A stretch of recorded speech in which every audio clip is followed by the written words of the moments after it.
Hi எல்லாருக்கும் வணக்கம். Welcome to our channel sweet healthy home.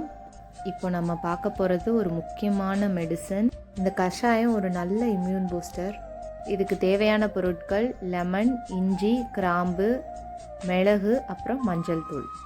First லெமனை 8 பீசஸாக கட் பண்ணி வச்சுக்கோங்க. அதுக்கப்புறமா 500 ml தண்ணி எடுத்துக்கோங்க. அதில் 1/4 டீஸ்பூன் மஞ்சள் தூள் ஆட் பண்ணிக்கலாம். 8 பீசஸ் லெமன் ஆட் பண்ணிக்கோங்க. அப்புறமா கிராம்பு சேர்த்துக்கோங்க.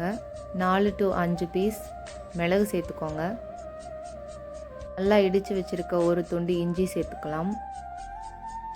இந்த கலவையெல்லாம் நல்லா கொதித்து 1/2 லிட்டர் தண்ணி 1/4 லிட்டர் ஆகிற வரைக்கும் நல்லா கொதிக்க விடணும்.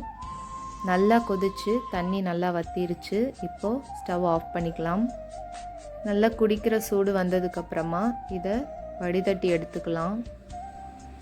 இப்போது அந்த லெமனில் இருக்கிற மிச்சம் இருக்கிற ஜூஸஸையும் நல்லா ப்ரெஸ் பண்ணி எடுத்து வச்சுக்கலாம். உண்மையாகவே இந்த கஷாயம் ஒரு நல்ல இம்யூன் பூஸ்டர். Best medicine. கண்டிப்பாக ட்ரை பண்ணுங்கள். மிதமான சூட்டில் இதை குடிக்கணும். வேளை நம்ம உடம்புல வைரஸ் இருந்தால் அதை இதை அழிச்சிரும். அட்லீஸ்ட் 3 டேஸ்க்காவது இதை வெறும் வயிற்றில் காலையில் குடித்தா நல்லது. நன்றி. தேங்க்ஸ் ஃபார் வாட்சிங். Have a great day. Please like, share and subscribe to my channel.